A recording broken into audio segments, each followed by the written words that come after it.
Hello, and welcome back to Afjer Audiobooks. Today, I'll be reading one of my all-time favorite series, starting with Book 1. This is Ranger's Apprentice, Book 1, The Ruins of Gorlan by John Flanagan. If you want to read more from John Flanagan, his name is spelled Johnflanagan, also shown on the screen. Trust me when I say that he is a fantastic author.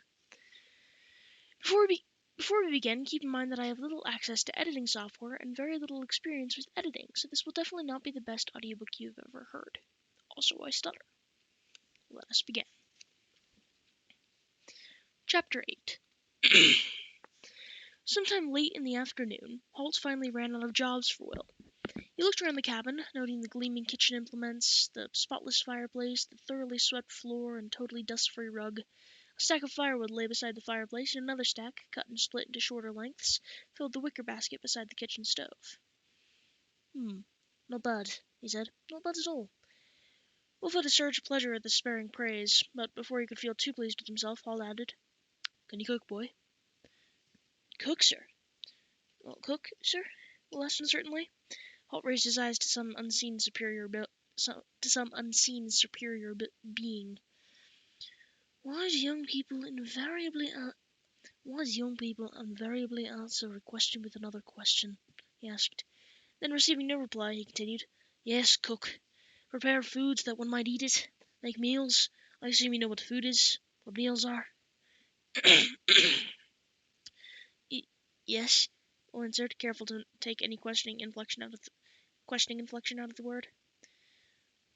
"Well, as I told you this morning, this is no grand castle. If we want to eat food here, we have to cook food here," Hall told him. There was that word "we" again, Will thought.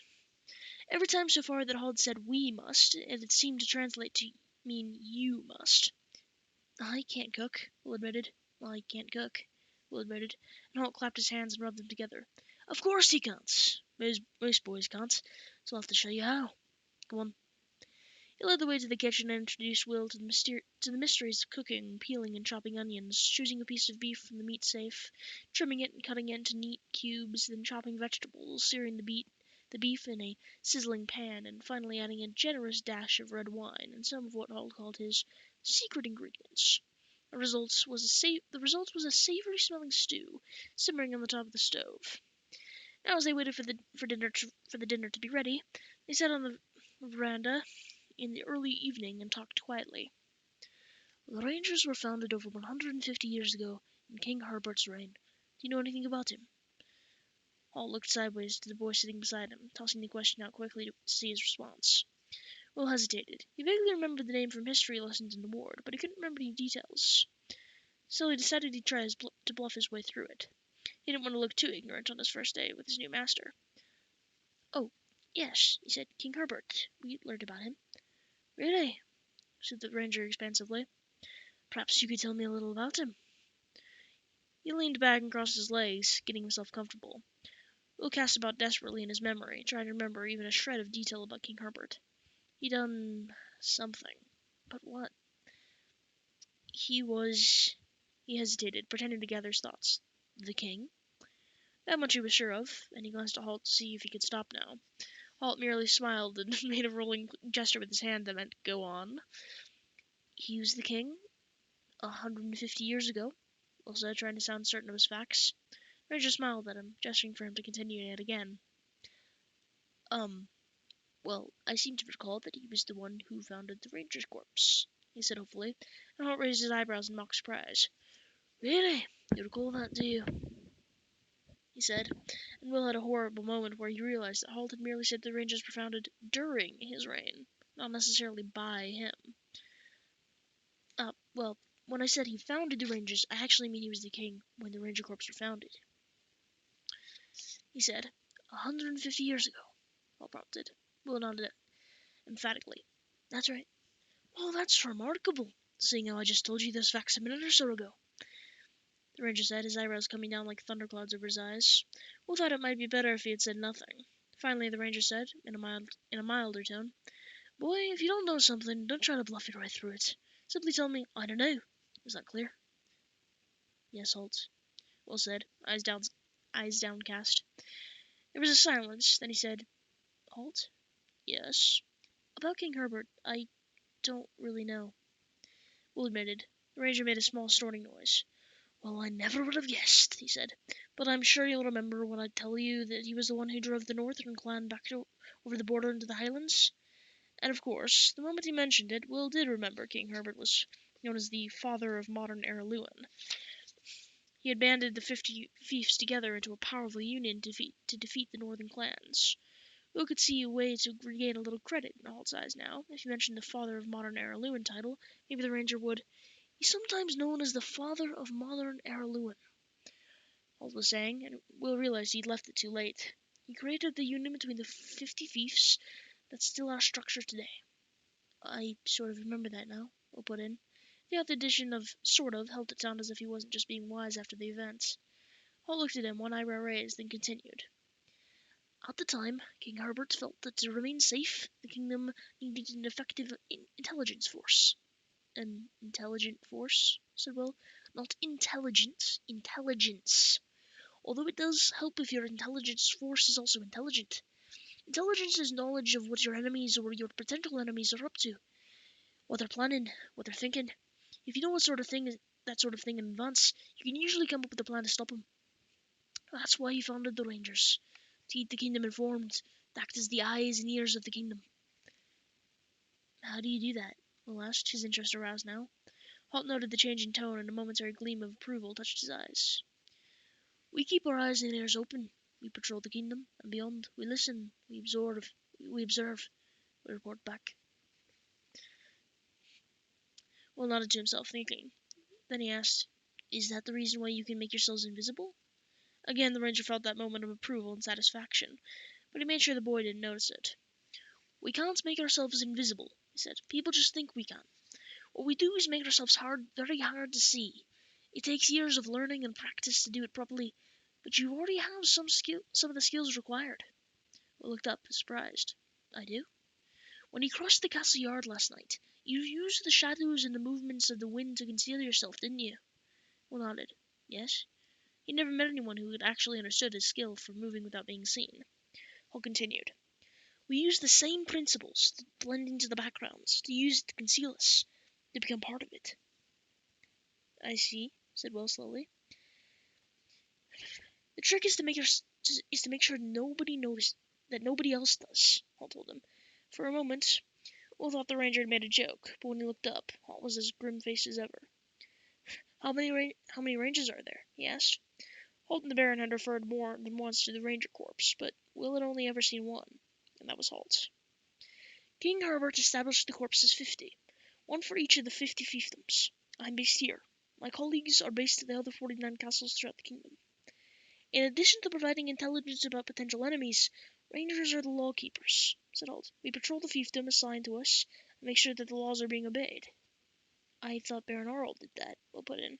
Holt shook his head. "The Baron is a judge," he said. "People bring their complaints to him so he can settle them. Rangers enforce the law. We take the law out to the people. If a crime has been committed, we look for evidence. We're particularly suited to that role since people often don't realize we're around. We investigate to see who is responsible." "What happens then?" Will asked. Holt gave a small shrug. "Sometimes we report back to the Baron of the Fief, and he'll have the person arrested and charged. Sometimes, if it's a matter of urgency, we just deal with it." "What do we do?" Will asked before he could stop himself. Holt gave him a long, considering look. Not too much if we've only been apprentice for a few hours," he replied. "Those of us who've been rangers for 20 years or more tend to know what to do without asking." "Oh," said Will, suitably chastened. Holt continued. "Then, in times of war, we act as special troops, guiding the armies, scouting before them, going behind enemy lines to cause the enemy grief, and so on." He answered at the boy. "It's a bit more exciting than working on a farm." Will nodded. Perhaps life as a ranger's apprentice was going to have its appeal after all. "What sort of enemies?" he asked. After all, Castle Redmond had been at peace for as long as he could remember. "Enemies from within and without," I told him. "People like the Scandian Sea Raiders, or Morgrath and his warlords." Will shivered, recalling some of the more lurid stories about Morgrath, Lord of the Mountains of Rain and Night. Hall nodded somberly as he saw Will's reaction. Yes, he said. Morgorath and his war goals are definitely people to be worried about. That's why the Rangers keep an eye on them. We like to know if they're gathering, if they're getting ready for war. Still, said Will, as much to reassure himself as for any other reason, the last time they attacked, the Baron's armies made mincemeat out of them.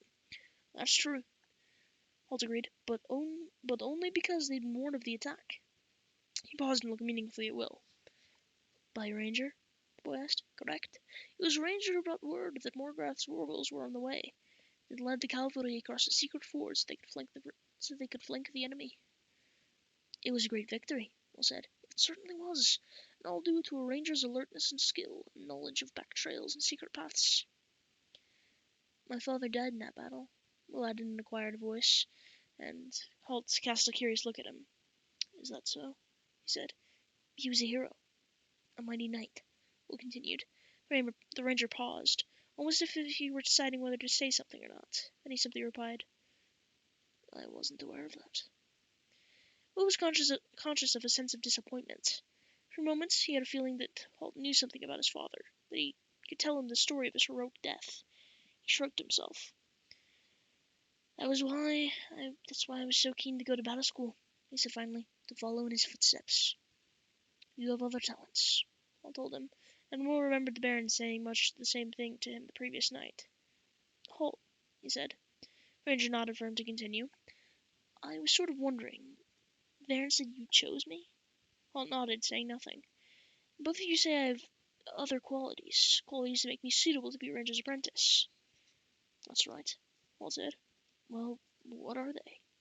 Ranger leaned back, linking his hands behind his head. You're agile, that's good in a ranger, he began. And as we've discussed, you can move quietly. That's very important. You're fast on your feet, and you're inquisitive.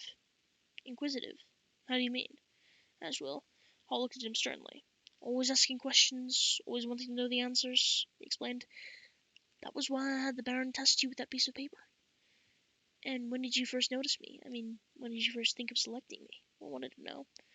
Oh, said Holt. I suppose it was when I watched you steal those cakes from Master Chubb's kitchen. Will's jaw dropped open with amazement. You watched me? But that was ages ago. He had a sudden thought. Where were you? In the kitchen, said Holt. You were too busy to notice me when you came in.